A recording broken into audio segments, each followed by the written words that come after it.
My fellow Nigerians, I speak to you today with a heavy heart and sense of responsibility, aware of the turmoil and violent protests unleashed in some of our states. Notably, among the protesters were young Nigerians who desired a better and more progressive country where their dreams, hope, and personal aspiration will be fulfilled. I am especially pained by the loss of lives in Borno, Jigawa, Kano, Kaduna, and other states, the destruction of facilities in some states, and the wanton looting of supermarkets and shops, contrary to the promise of protest organizers that the protest will be peaceful across the country.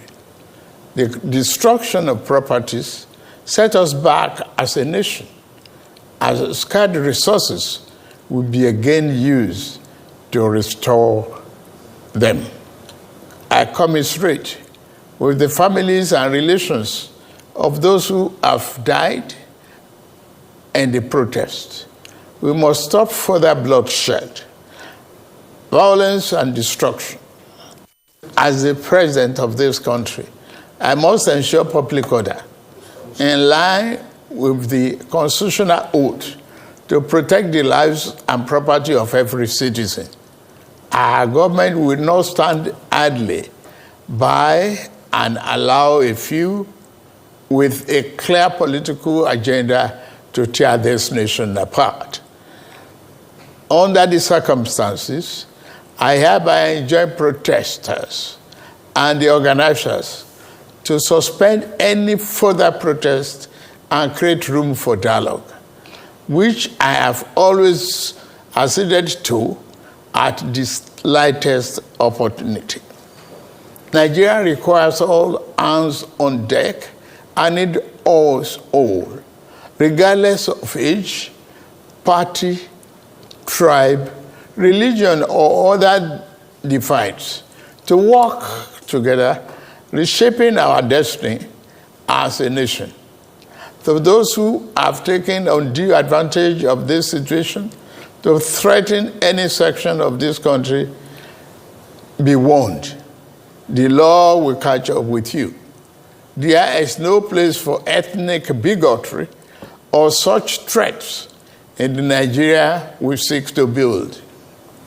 Our democracy progresses when the constitutional rights of every Nigerian are respected and protected.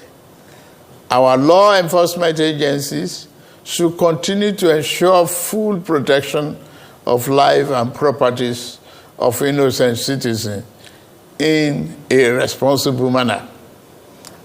My vision for our country is one of a just and prosperous nation where each person may enjoy the peace, freedom, and meaningful livelihood that only democratic good governance can provide. One that is open, transparent, and accountable to the Nigerian people. For decades, our economy has remained anemic and taken a dip because of many misalignments that have stunted our growth. Just over a year ago, our dear country, Nigeria, reached a point where we couldn't afford to continue the use of temporary solutions to solve long-term problems for the sake of now and our unborn generations. I therefore took the painful yet necessary decision to remove fuel subsidy and abolish multiple foreign exchange system, which had constituted a noose around the economic jugular of our nation and impede our economic development and progress. These actions block the greedy and the profit that smugglers and rent seekers made.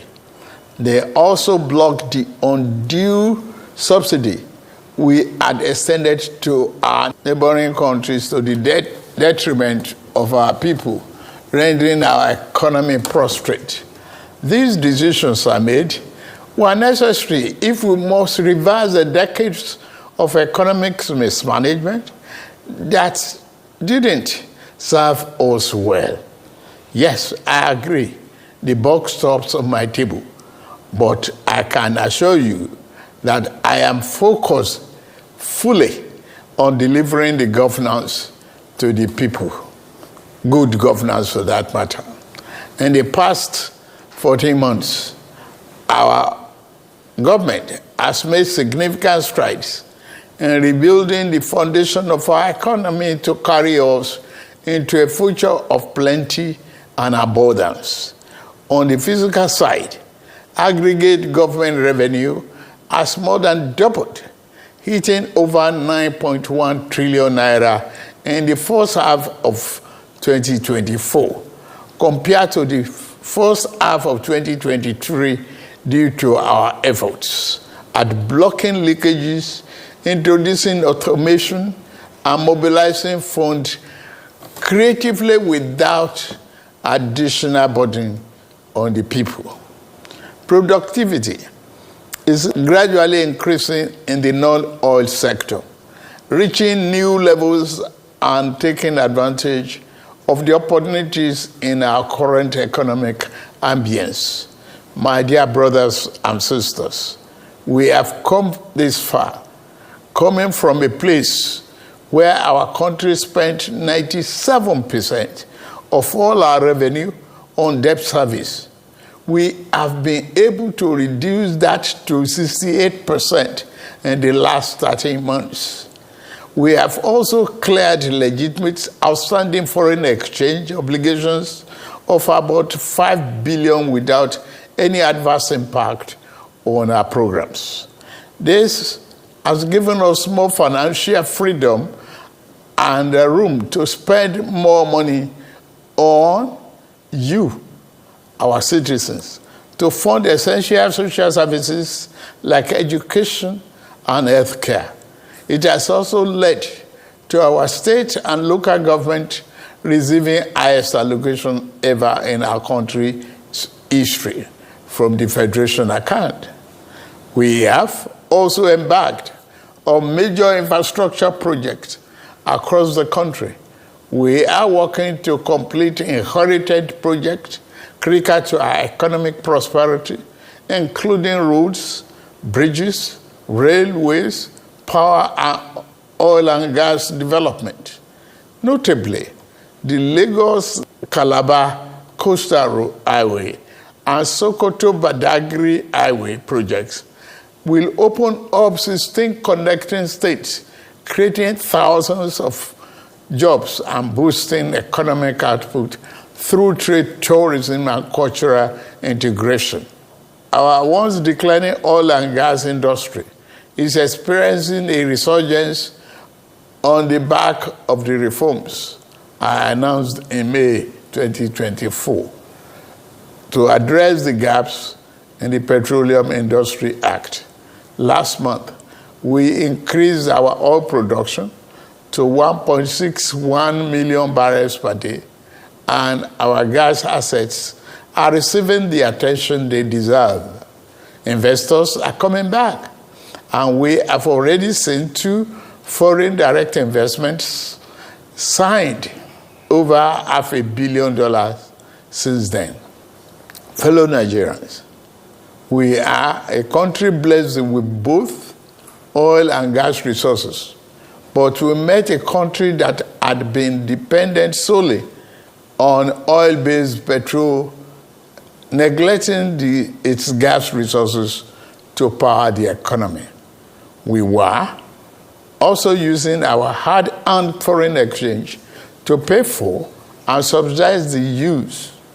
To address this, we immediately launched our compressed natural gas initiative, CNG, to power our transportation economy and bring us down. This will save over 2 trillion naira a month being used to import PMS and AGO and free up our resources for more investment in healthcare and education.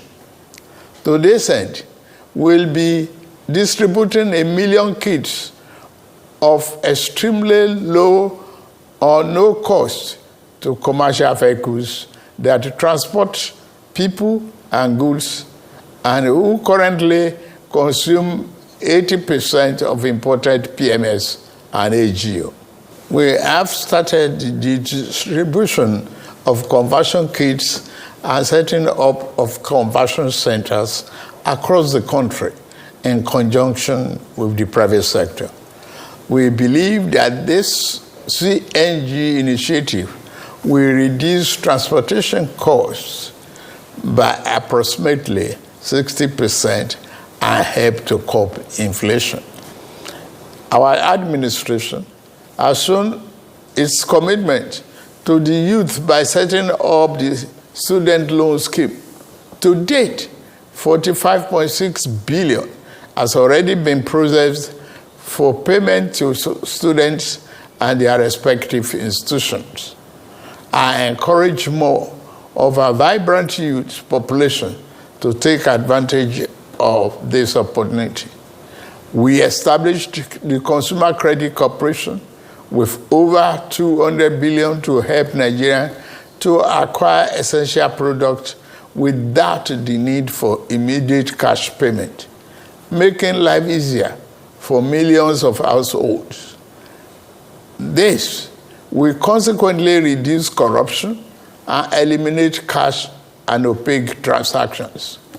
This week, I ordered the release of an additional 50 billion naira, each for NEL Fund, the student loan, and Credit Corporation for the proceeds of crime recovered by the EFCC.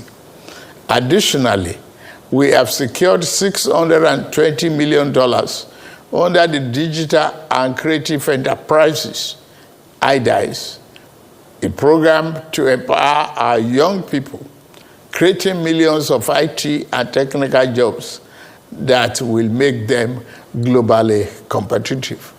This program, including the 3 million technical talent scheme, unfortunately, one of digital centers was vandalized during the protests in Kano.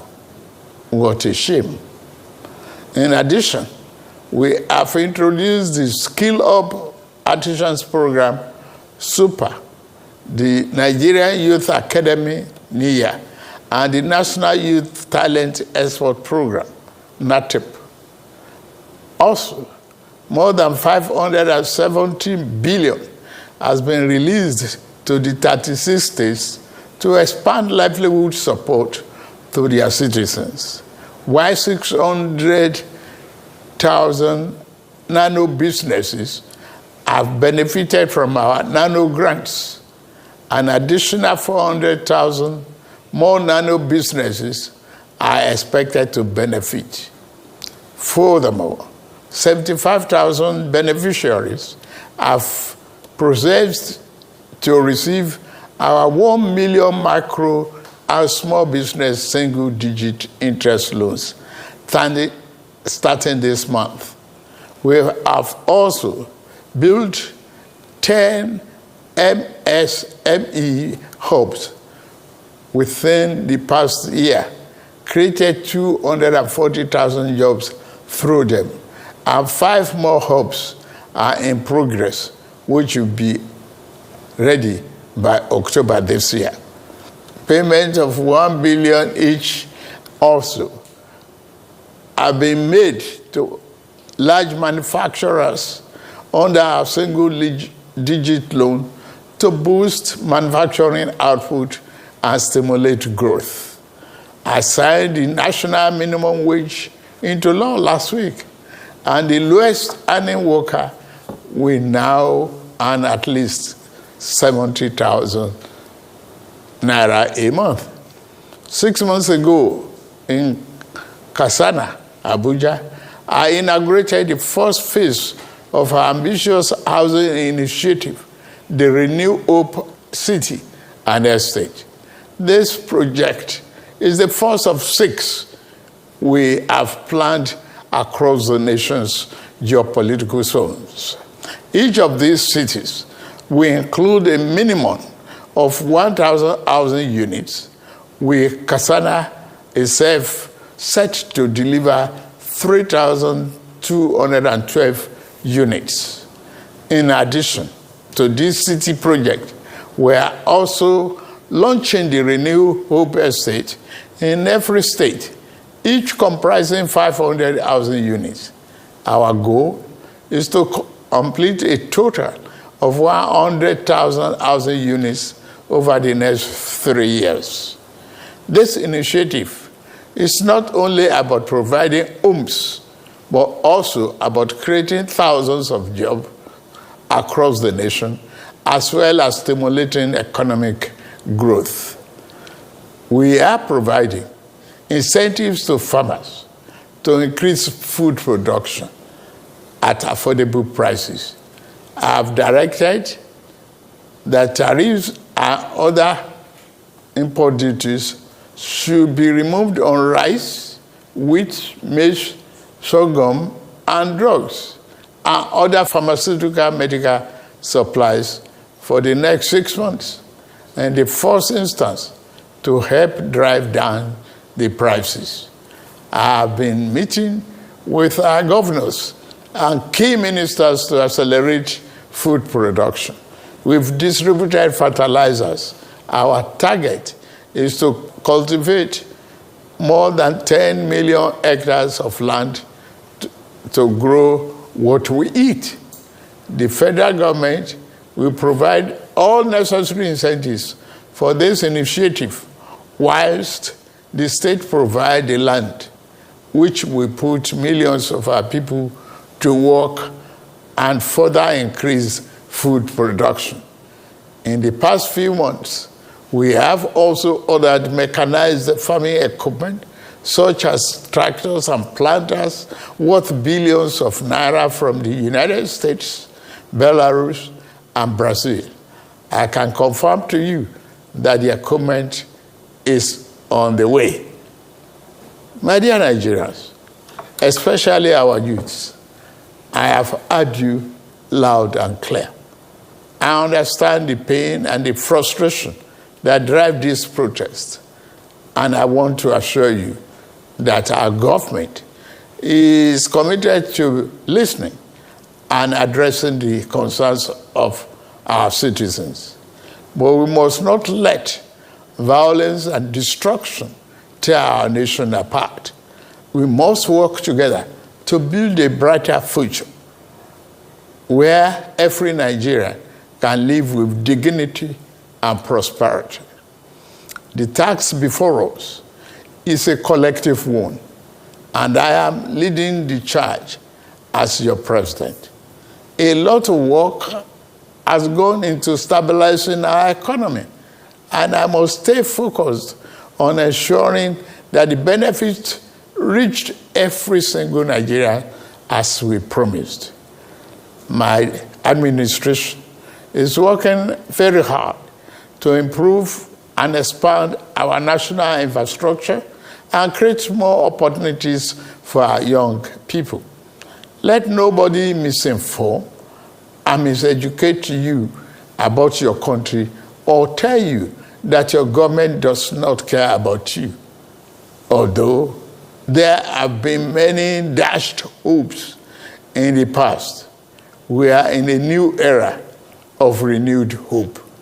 We are working hard, and the result will soon be visible and concrete for everyone to see, feel, and enjoy. Let us work together to build a brighter future for ourselves and for generations to come. Let's choose hope over fear, unity over division, and progress over stagnation. The economy is recovering. Please, don't shut out this oxygen.